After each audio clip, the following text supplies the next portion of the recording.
Hey everybody, welcome to Sunday Slowdown at J&J Acres. If this is your first time finding our live feed, then you should know that we are a homesteading, gardening, survival, self-reliance type of YouTube channel. We've got well over 450 videos live on YouTube for you to watch, ranging on anything from gardening to fixing stuff to hunting to raising animals, and heaven knows what else you'll have to dig and find it. Whatever you're interested in, go look for it. There's going to be a video or maybe even an entire playlist dedicated to what you're looking for.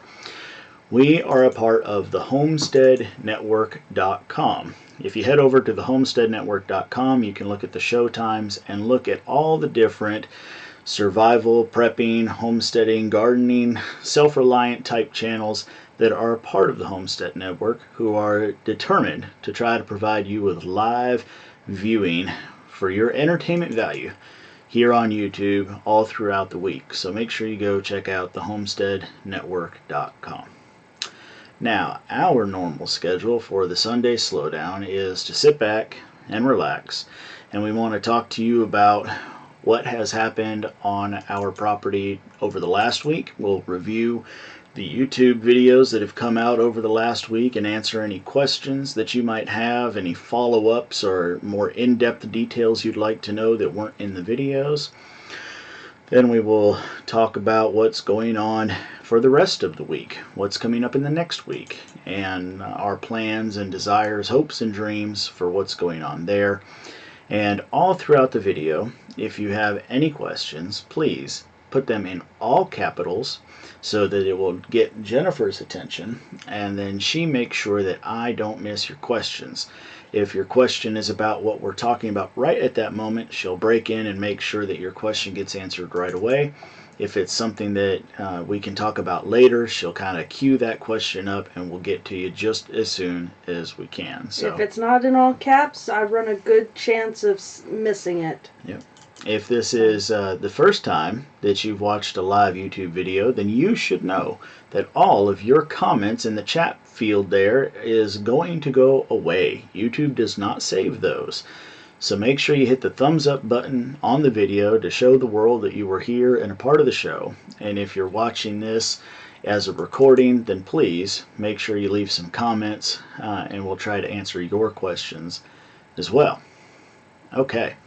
I've got a good bit of information. I haven't been overly prepared the last 2 weeks, but thankfully our viewers have been kind enough to have a lot of questions and kept the conversation going. I have some better prepared things for this week, so I'm hoping we got a lot done this week. We did get a lot done. It did help that there was a 3-day weekend. My job affords me the ability to have Veterans Day off, so I want to, with that, say thank you to any of our veterans that are out there for the service that you or perhaps a loved one provided to the country. I certainly can understand, but not necessarily comprehend everything that you have done for us. I spent my little tiny stint in the military that I don't even care to mention because I don't think it is worth mentioning. Jennifer spent a few years in herself and is higher ranked than I am, so watch out. Mama's in charge. All right, so let's see here. Let's first start with talking about some things from last week. So I'm going to pull up the picture show here first just for a visual reference. One video that we had that got a lot of attention was the lip balm video, and so you saw this picture as the thumbnail for that video, and it's got a little 1-ounce ingot or bar of beeswax and one of the little discs that I was using and the lip balm itself. And people have been asking for a follow-ups. They're kind of wanting to know what has been, was it a success? Was it what we were expecting? Does it work? And all that kind of good stuff. Well, that was one reason I ended up using this as a thumbnail, because it shows that the lip balm did come out of the tube. So one of the things that I was told by a couple people ahead of time is that you want to make sure the mixture is right for two different reasons. If it's too thick, there's too much beeswax. I was going to show that in just a minute. If there's too much beeswax, then it sticks to the sides and you almost can't get it to come out of the tube.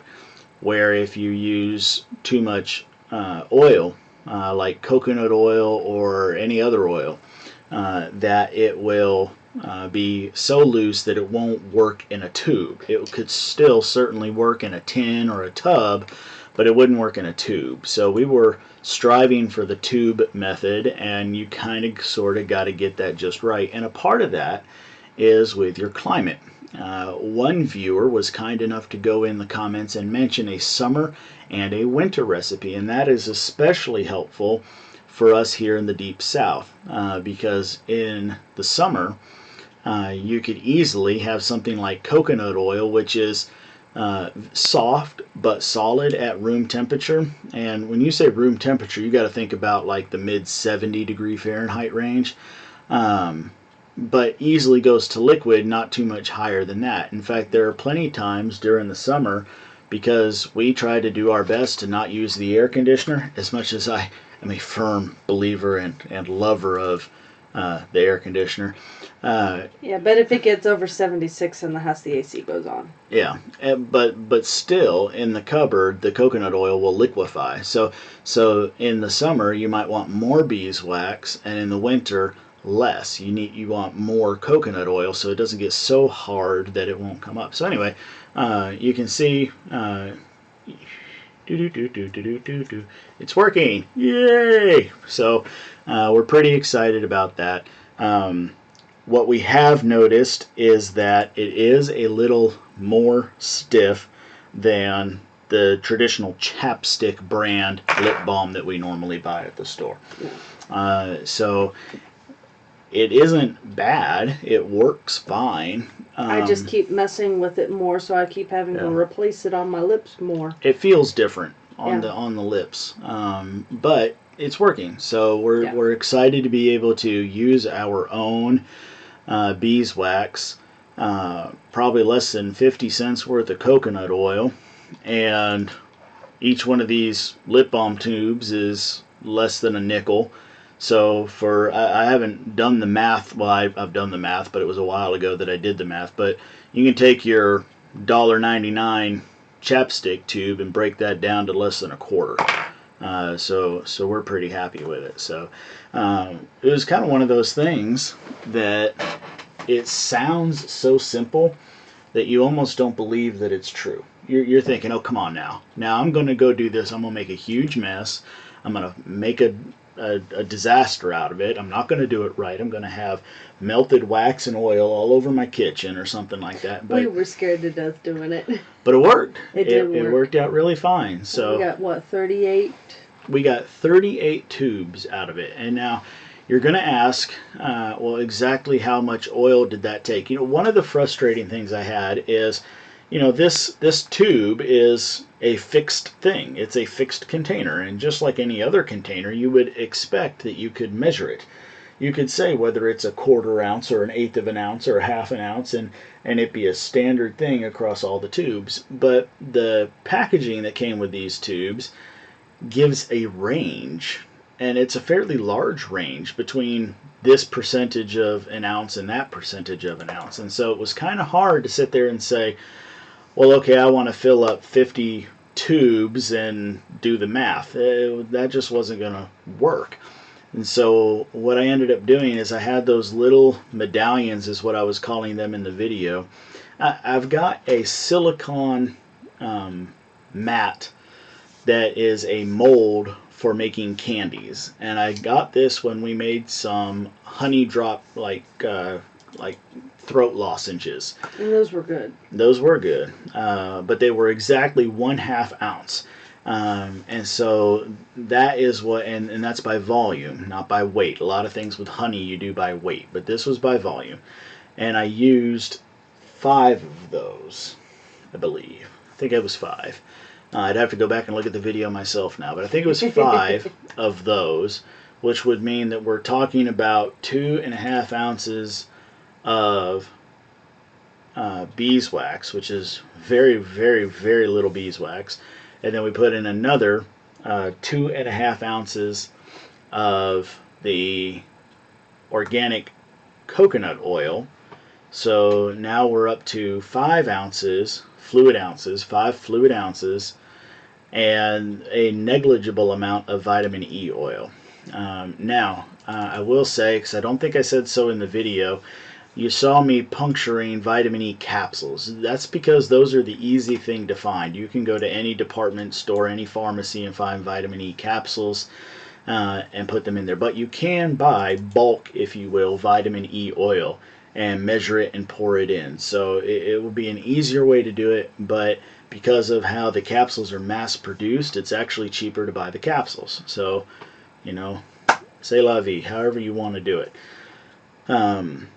But that 5 ounces, thereabouts, liquid fluid ounces filled up 38 of these lip balm tubes. And even with a family of 7, I think that just might get us through the winter. Maybe. Maybe. Let's assume that the little ones don't find the bag and decide to eat it. Yeah. That's just a lesson in parenting. The 37 of those tubes are in a Ziploc baggie tucked away in a drawer that we hope the kids don't find, because they're already begging, Daddy, can I have some more chapstick? Daddy, can I have some more? Or if it's the 4.5-year-old, if it's Leah, she's begging for lipstick. So it just depends. Which I don't know where she got that from, because I don't wear lipstick, so... Yeah. But anyway. Alright, quick change of subject. There's a lot of people on here that weren't here for the pre-show, and they're asking about the kitty cat in my lap. Oh. Her name is Milky Way. And she's my baby. She's the oldest animal that we currently have in the house. She's been with us since a few weeks after Katrina hit, which was a couple weeks after we got here in Mississippi. So that's a 10-year-old kitty cat. Yeah. And she's my baby. I don't know how y'all name animals. There was a time where we were specifically naming animals on meteorological kind of things, astronomical. I mean, we had thunder and lightning at one point. We had a dog named Stormy. Milky Way here is... We have Stardust. Black and gray. We have Stardust. We had North Star. All sorts of different things. But anyway, Milky Way is a long haul. She's been with us a long time, so pampered little kitty cat. And then the next oldest in the house would be my retired service dog, Shannon. You guys probably see her in a lot of Jared's videos all the time. Mm-hmm. So, because Shannon will follow Jared around just as much as she follows me around. Yep. All right. So the next video that you saw was about the chainsaw.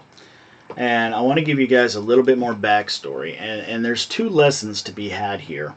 And they're contradictory with posting a question on the internet.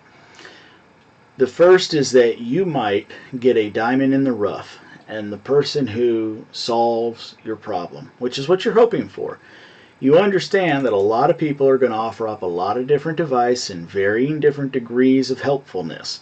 But you're searching and digging for that diamond in the rough. You're feeling around, ready to get pricked, hoping to find the needle in the haystack. Mm-hmm. So thankfully, the story ends that way. The other side of the story, the other 2-part of this thing, is that people don't tend to read when you put things in a video format. And I had a lot of notes and added things to try to give some background information, and consequently a large variety of the comments on YouTube, on Facebook, on Reddit, on Twitter were comments that could have been solved if people had read the background story. So unfortunately I haven't answered most of those questions because, well, first off, I've got an answer that is working right now. And second, because there were just too many. When you ask a question, you get a lot of comments. And I haven't been able to go in and answer them all or respond to them all. But, so, that aside, a little bit more of the backstory. I bought some raffle tickets. Okay, that's the beginning of this chainsaw. And you know how people do raffles. There was $5 per ticket or a pack of 5 for $20. So you get an extra raffle ticket for $20. So I threw $20 at this chainsaw and I won it. So here I am with I don't even know what it retails at, probably plus $200 for a steel chainsaw. And what's funny is he was just telling me a few weeks earlier that he wished he had a steel chainsaw because he was sick and tired of the Husqvarnas that he has, because he's got one that we bought and then one that got handed to him from his father when his father moved out of state, and both of them have since died. Yeah. So they probably still have some function to them, but need repairs. Yeah. But anyway, part of the reason I also wanted the steel was because we did get a steel brush cutter, and I've been very happy with it. Yeah. Runs like a charm, does its job, and so I thought, Brandon loves using it. Well, he likes using it on his own accord, but not when Daddy says go out there and use it for an hour. Don't come back until you're done. Yeah. But anyway, so $20, won a chainsaw. You can't beat that. Brand new chainsaw. Yep. I get it home. I have owned chainsaws for the last 7 years of my life. Use them not every day, but every season of the year. Yeah. And put in the right oils, put in the right gas mix. I'm confident I've done everything right. I even went so far as to say I went from Husqvarna to steel. Let me read the manual and make sure this operates the same way. I read the manual before I ever went out there and did the thing. I get out there, it starts up, boom, lickety split. Big grin on my face from ear to ear. The chainsaw started up just like that. And I cut down 2 trees and it dies. And I think to myself, well, I must have done something wrong. And so I'm checking the choke lever, and it's still in idle. I haven't accidentally flipped it off or anything like that. So I let it sit for a minute while I moved what I had cut aside and tried to start it up again. And it starts and it runs for about a couple more minutes, 2-3 minutes, and it dies again. And from that point on, I could not get it to start. I take it into the shop a few days later. And, if you work in the customer service industry, can I please offer you a little bit of advice? I am sure that you deal with people who make very common mistakes time in and time out. That there is a sort of, I don't know, the common problems. And usually, I'm sure that it revolves around operator error. But if somebody comes into your shop and says, I own one of your brush cutters, I have 2 other chainsaws, this one won't run, do me a favor and give that person a slight benefit of the doubt more than you give the average walk-in customer. Because it was quite frustrating to be made to feel like I was simply an idiot and didn't know how to properly use the choke and start a chainsaw. So after having been kind of given that wry little smile like, oh, I'm going to love this, I'm going to start this chainsaw in front of this guy, make him look like an idiot, ha ha ha, before you go that far, give the guy the benefit of the doubt, because you're going to look quite like the fool, like this person did when they took my chainsaw and could not start it. Well, I digress. The folks at the counter could not start it. They take it in the back. I go back to work. I dropped it off on my lunch break. They call me a couple hours later and they tell me it's working. I said, what did they do? They changed the spark plug. Okay, I said, oh, okay, I looked at the spark plug. Did it look foul to y'all, or was it just a bad spark plug? Because I didn't see what was wrong with it. And he said, I don't know. They fixed it in the back. I'm just reading what it says on the ticket. Okay. Yeah. So I show up. In other words, whoever took the ticket took it to the back. The guy that fixes them went yeah, there's nothing wrong with this. Let me just change out the spark plug because, there's nothing wrong with it. Yeah, at least Send it back to the front. And that's how you make a customer feel when that happens. I mean, maybe you spent a half hour diagnosing it and couldn't come up with nothing, so you changed the spark plug. But you make a customer feel like you didn't do anything at all and just appease somebody and charged them $13 for parts and labor and send them out the door. Right. Well, anyway, so I get there. They say it works. Everything's fine. I bring it home. And just like day one, smile across my face, I pull that chainsaw cord and it starts right up and starts purring.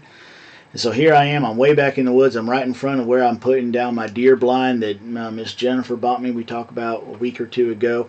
And I get 1.5 trees down? Well, I don't know, something like that. Well, not very, less than 5 minutes of working, and it dies. Same problem. I said, okay, here we go. So I check everything again. I try to start it. It still won't start. I get a little frustrated. I take it back to the truck. I'll take it to work again. When I take it back to them when I go to work again. So I go back to work. I take them chainsaw. And I tell them, second verse, same as the first. And again, here's now a second person, new person behind the counter. Same funny smile on their face like they know better how to start a chainsaw than I do, and how funny is this going to be? And he can't get the chainsaw to start. Now this person at least had the common decency to say, man, I really thought I was going to start that thing right in front of you. I'm sorry. I can at least appreciate an apology. Even if you thought bad things ahead of time, at least thank you for admitting that you were wrong. Yeah. Well, they write up a ticket, they send it in the back. I get a phone call a couple hours later, and I'm told as soon as they got it in the back, it started. I said, okay. They said, we haven't done a thing to it. Come pick it up. We don't know what's wrong with it because it's working for us. I said, okay. So Jennifer was meeting me out in town that day, so she went by to go pick it up, and I said, well, hold on just a second. I want to see this thing run before we take it home. I've been made a fool once before. I ain't going to do it again. So we get to the store, and I tell them, look, the problem was I couldn't get it started after it shut off on its own.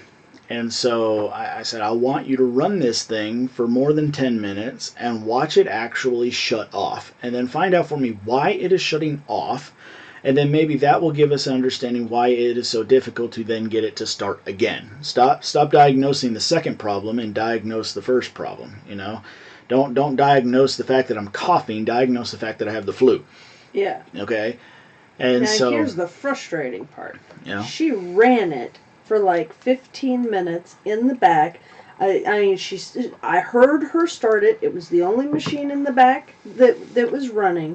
I heard it purring for the full 15 minutes. You could hear it revving up. You could hear her cutting stuff with it. She says she was holding it in all different kinds of funny angles trying to put this thing under load. It never cut off. She brought it out front. She told him, look, I don't understand why this is cutting off on you, but it's not cutting off on me. Took it outside, turned it off, turned it back on, turned it off, turned it back on, like 3 or 4 different times. No problems with this saw anymore. They hadn't done anything to it. And so I asked her, I said, okay, so you've got it starting again, but why is it shutting off on its own? And she said, I don't know. It's not doing it to us. Don't know why in the world it would just shut off on its own. No answers. It works right now. Not going to charge you anything. Take it home. Now tell them about the warranty. Well, it was one on a raffle, and the only thing I got was the saw, the manual, and the saw tool. So we have no idea how old it is, other than the fact that the inside of the motor and everything was completely clean. Yeah, the gas and the oil tanks were completely clean. It was obvious to me it's never been run before. That or somebody detailed it with a Q-tip or something. I mean, there was no way that saw was ever run before, but it did not have this shop's sticker on it or any other indication of where it had been bought. They looked up the serial number, couldn't find where the warranty had been registered by any other shop or anything like that. So, no warranty. No warranty. All right, so anyway, we get it home, and I decided to turn the camera on. Yeah, we said we're going to video it this time. To this point, I'm convinced it's going to fail again. Yep. And let's record it. And so for a video that's actually going to come out next week, we started to film a video, and sure than nothing, you saw this part of that video. The saw dies. I turned it on, ran like a charm, first pull, started right up, went over and chopped down a very small sweet gum tree, and then went to go buck it. And so we're talking about enough time to start the chainsaw, walk 15 feet, make the angle cut, make the back cut, tree falls, drag the tree to where I can do the bucking safely, and start to do the bucking, and it dies. Set it down for about 3 minutes, pulled the cord again, it starts up again. Which was surprising. That's the first time it started back up for him. Well, it was the second time. The middle time it didn't do it. The first time it did, the second time it did not, this time it did. And went over, I barely got the bottom cut on that one section done, and it dies again.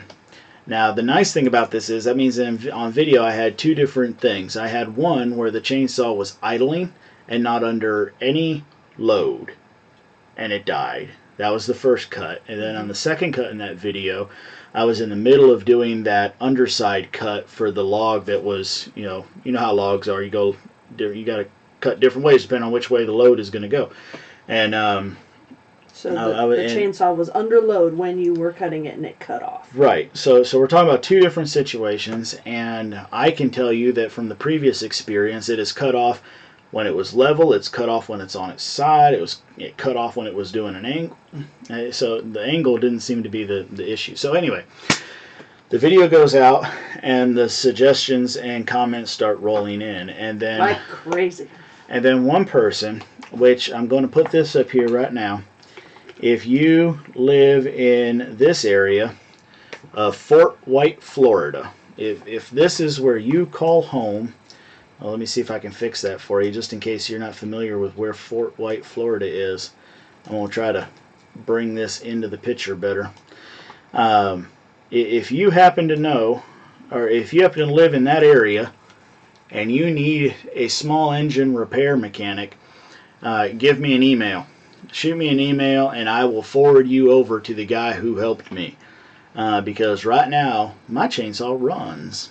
And for the first time, it runs without having to go to the shop.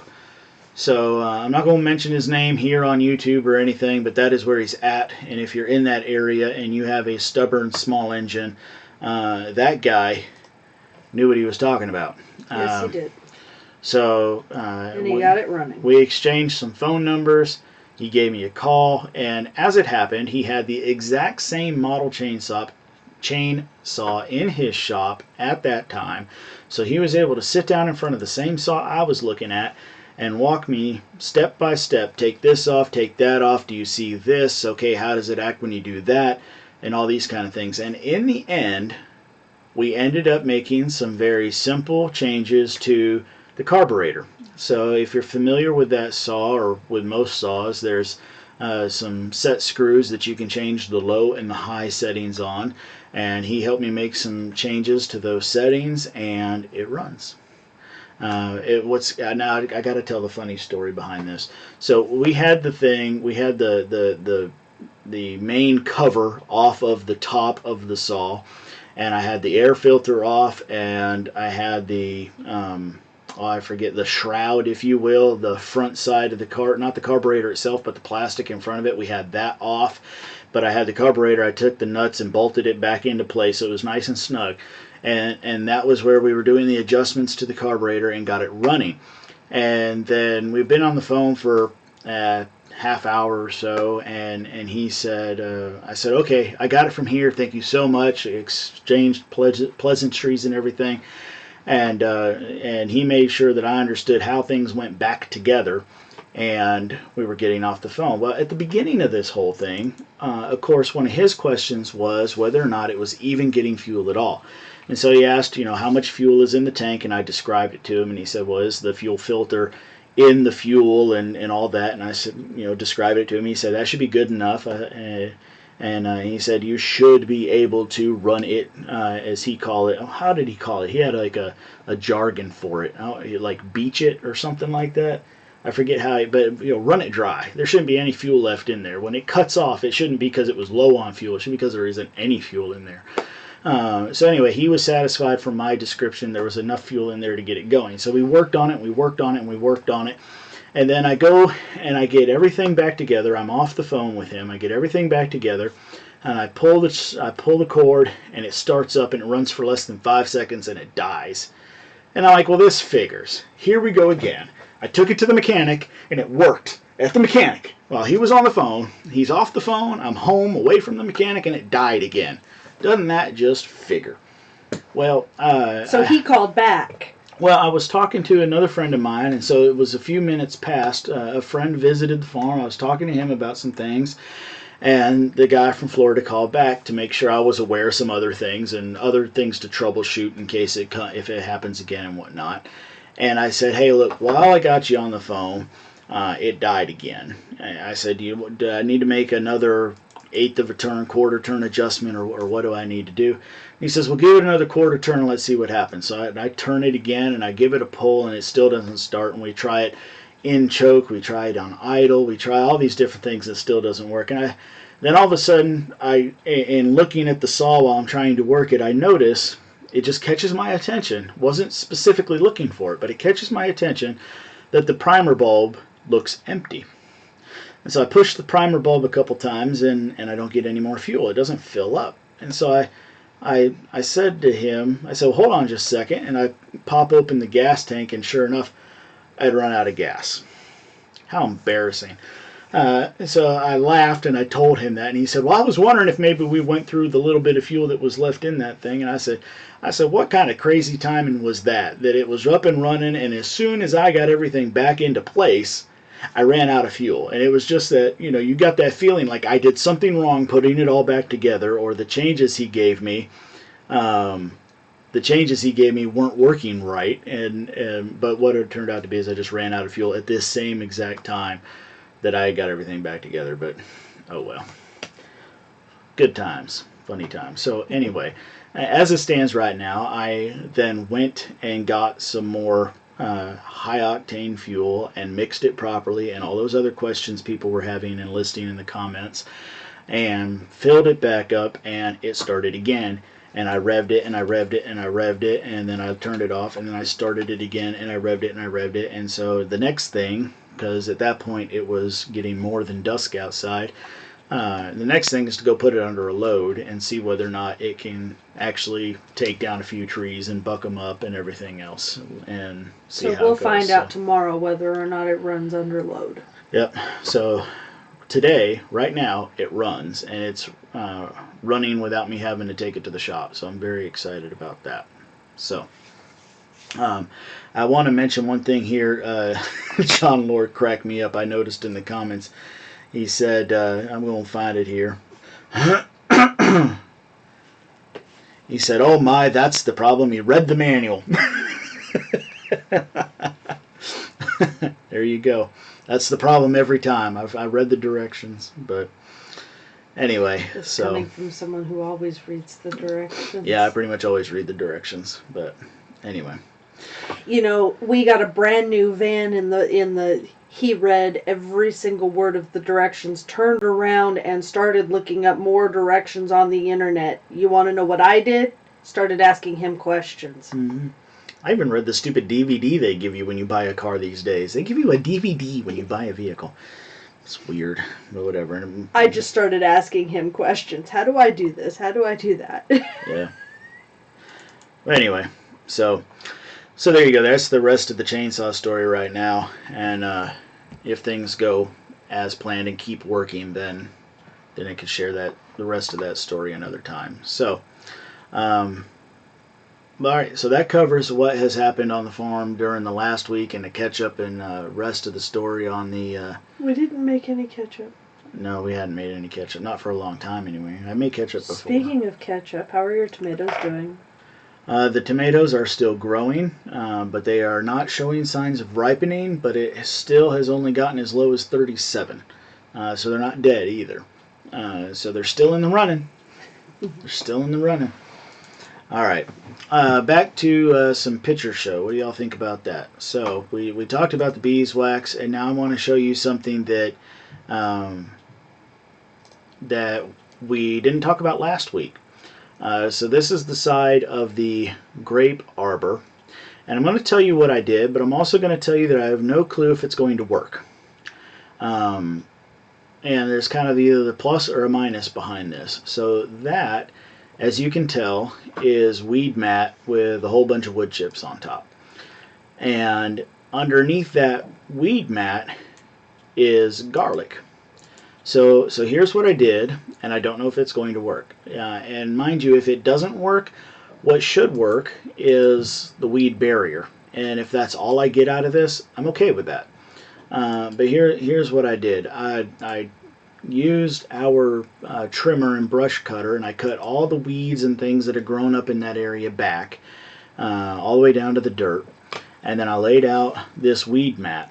And then I went down the mat, and using my trowel, I punctured holes.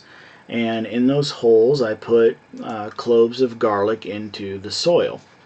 And I went all the way down that thing. I don't know, that was 9 bulbs of garlic all the way down that. And so I don't know how many cloves it is, but there's, if you were to look as like, if a row goes the length of the fence, then there are 3 rows.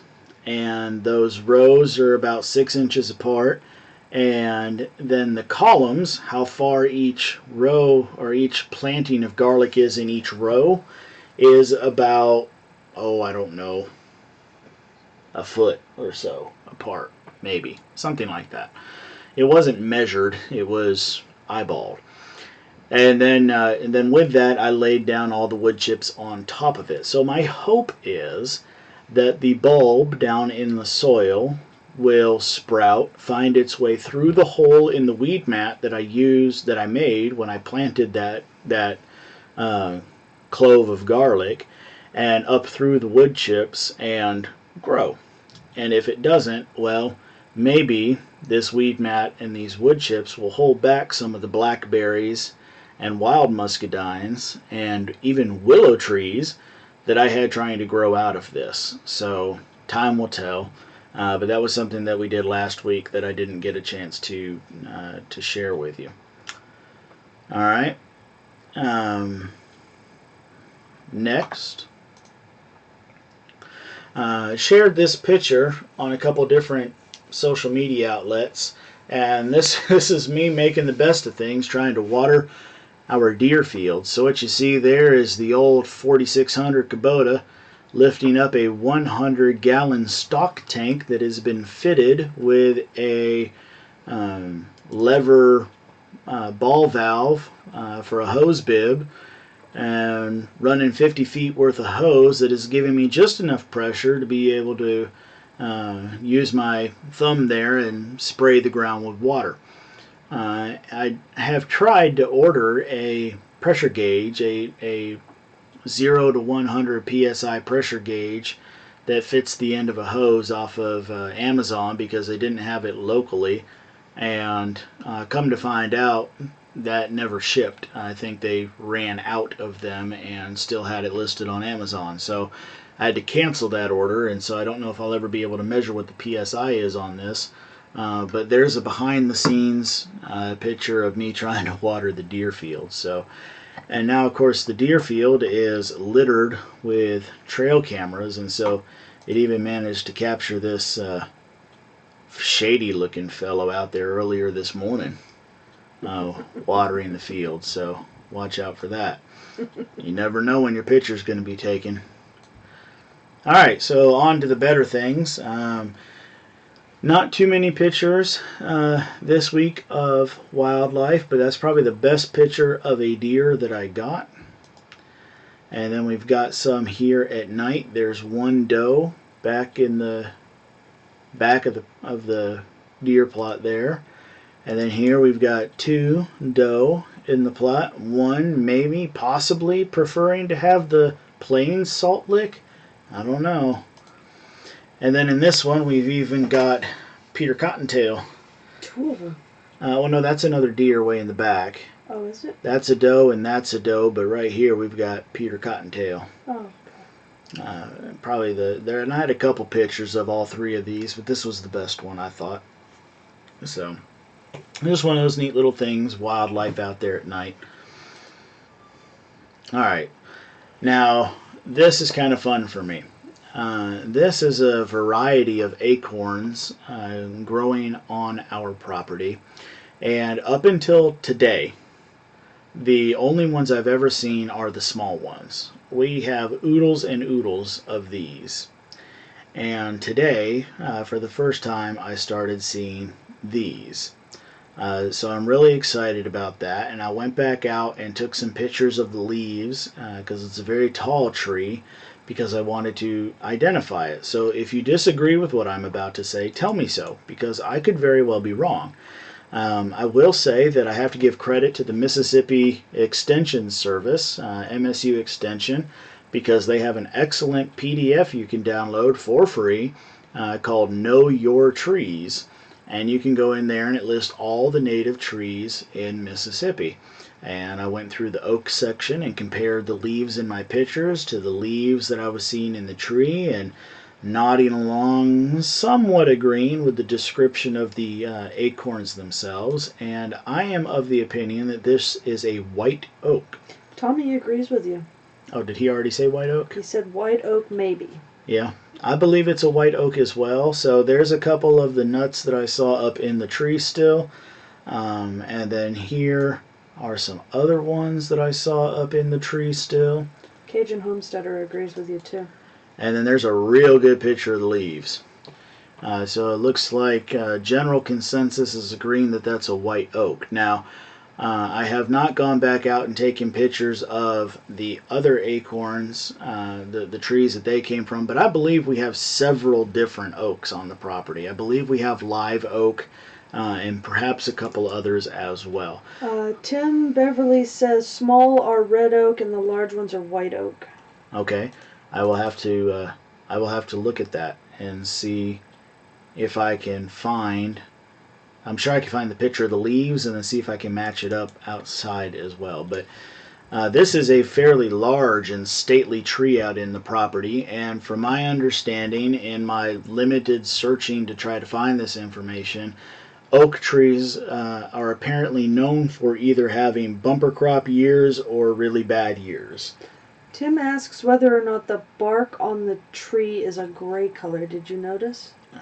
Pretty much all trees look like the bark is gray to me. I'd have to go out there and take a picture of it and get your opinion on if it's gray. Well, he says if it's gray, then that's definitely a white oak. Okay.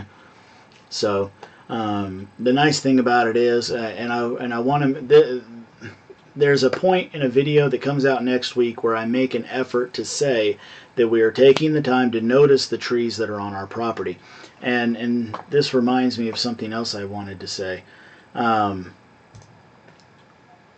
lot of people asked last week about permaculture and where I stood with that and what I was doing with it.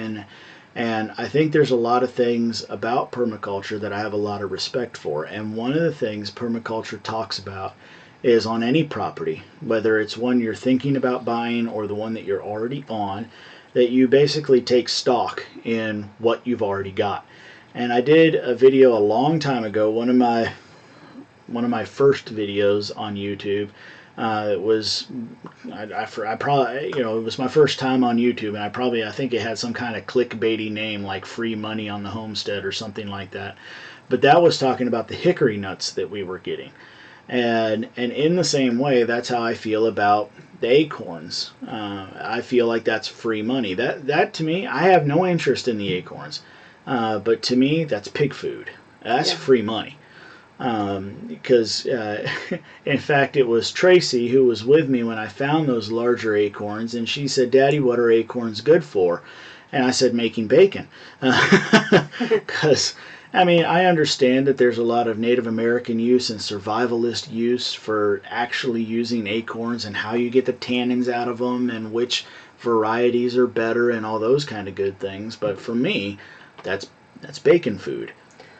Tommy says that the tree that they showed on tonight's show is a white oak. So if we go back and check out the footage again later, we might be able to tell just from watching his video. I am highly envious of Tommy's oak trees. I've walked under them and they are majestic, and to see that one of them fell is a shame and a travesty. But nature has to continue cycling, and so another one will come up, and life will keep going. Sorry I missed your show, Tommy. I was busy working on a chainsaw. All right. So, yeah. Let's see, what's next? No, that's it for the picture show. Bees. How are the bees doing? John Lord wants to know how the bees are doing. Okay, so today I went out and looked at the bees, and what I can tell you is there are some pluses and some minuses. The full state of the bees stands thusly. They are still there.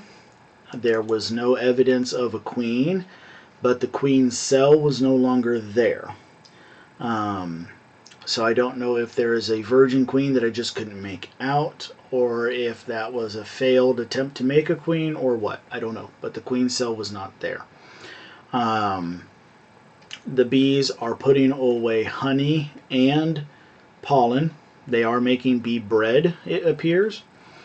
There were 4, literally counted through the entire nuke, 4 adult hive beetles, all of which were successfully annulled. That's not the right way to say that. Killed. I killed them. The other animals are trying to push in the office door here. They're jealous of Milky Way. Yeah, they are. 4 adult hive beetles. There were some type of insect in the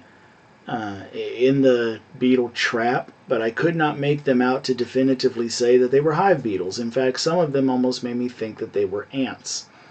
There was 1 hive beetle that was caught inside of the paper, which actually would have been beetle number 5, and again dispatched with authority.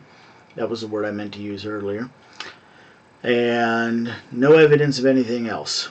No other pests or problems. There were no mites or beetles on the bottom board. So here's kind of what I'm taking away from that. Before, we saw 2 frames that had a lot of beetles on them, and we immediately took those out of the hive and replaced it with comb that didn't have that problem. So somewhere in there, I think we kind of helped mitigate that problem. And the other measures that we took, the paper and the oil trap and everything, likely didn't have very many beetles left to contend with. So that's probably why there's not as much on there as we wanted to see. I should say also the bees were tearing that paper up a bit as they were expected to make it a little more fluffy, but I did not have any problems with bees stuck in the paper. So that was good. I could just tell where they had torn up the edges a little bit. So that is how the bees stand, and we're just playing it by ear. John's still worried about abandonment. Yeah. It could be. I mean, I don't know. Like I said in the other video, we have another hive lined up to bring to the property, and it may be a big enough of a hive that come spring we can split it right away. But that'll be a decision for another time. So we know we're going to have bees on the property in spring. It's just a matter of not whether or not this colony stays around for the long haul or not. And we could have a virgin queen, we just don't have...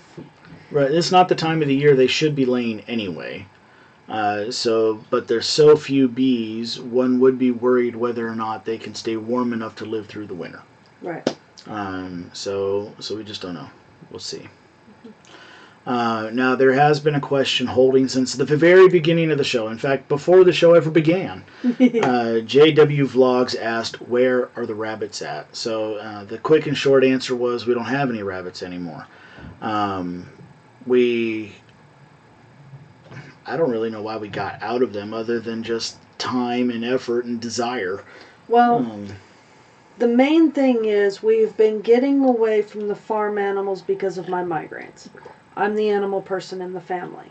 With my migraines, I can't manage the animals, and I can't manage the children to manage the animals along with all of the other responsibilities I've got, plus my migraines. It's just been getting too much and too stressful, so we've been cutting down on all of our animals. So we butchered or sold off all of the younger ones, and the older ones kind of died off. Yeah. And so, because we didn't bring any new stock in and we didn't keep any of the little ones, we just sort of ended up getting out of rabbits like that. We do want to eventually get back into rabbits because they're really easy to keep and really good eating, but right now we weren't very happy with the cage setups that we had, and it would take a little bit more money than we're currently willing to spend, and like I said, more effort than my migraines are really willing to let me put into into any farm animals at the moment. So Yep. So kind of like with most everything you're seeing on the property right now, the ducks, the chickens, the rabbits, what we have decided to do, and I phrased this for somebody earlier today, and I don't know if I can get it to come out the same way because I liked how I said it before, but you know, when you think of homesteading, if the first thing that comes to your mind is Little House on the Prairie, well, there's an approach to that kind of a homesteading where every piece of meat, every animal that produces, anything that produces matters, and you do everything to keep that around. And if that means you redesign the chicken coop 6 times while you still have those chickens trying to keep out predators, then that's what you do to survive. But for us, I've got a good income job. I've got this YouTube channel and things that allows us to be able to say, let's hit the pause button and buy some food from the grocery store or even from friends and things like that in the time being, and redesign everything, learn what we did, and redesign from scratch something new and bring in new animals. And I think that's another part of where we're at. And not only just Jennifer it's definitely working something through we learned with the migraines. pigs because they kept getting out and they kept getting through the electric fencing, electric net fencing, and you know it was a pain in the butt to have to go out every week to 2 weeks to re-catch them and re-pen them and figure out where they got out. And you know the fact that they destroyed your garden again, or they got into the pond or whatever, and having to backtrack and spend more money just to fix the damage that they did. Yeah. So. All right, so that's kind of where that's standing right now. And let's see here. I think that catches us up on all the questions as well. All right, we only have a few minutes left. If you had a question that somehow got missed, then this is your final call. Last call for any questions that you had. Let's see, rabbits checked, hives checked, bees checked. Somebody asked what's the dog's name. You already mentioned Shannon, I think. Yeah, I did mention Shannon. We talked about the cat. Someone thanked us for our service. Well, I appreciate you said no service is inconsequential. I do appreciate that, but what Jennifer or I did pales in comparison to people who have literally had to have guns fired at them and things like that. So I appreciate you appreciating our service, but we recognize there are people out there who have served a much higher service. We talked about, again, rabbits and bees. So I think that's that. You got anything else, Mama? What is Mrs. J&J's name? My name is Jennifer. I answer by a lot of things, but Mama called me Jared. So do I. Usually. Yep. So, all right. I think that's it. Moving into next week. See, projects that we've got working on. The green stock garden is still growing really strong. Very happy with how it's doing. There'll probably be a follow-up video on that coming shortly. but it has not yet been filmed. There is a video coming out with Brandon and I working in the woods and what we're trying to accomplish out there. Probably going to do an update on the pigs here shortly. They are all growing, fat and happy, fluffy, and chasing each other around. 2 quick questions came out. If Dolphin Man, any advice about migraines? See your neurologist. There are so many different things that, the migraines are so different that they're just as different as people are. So as far as migraines go, see your neurologist is literally the only advice I can give.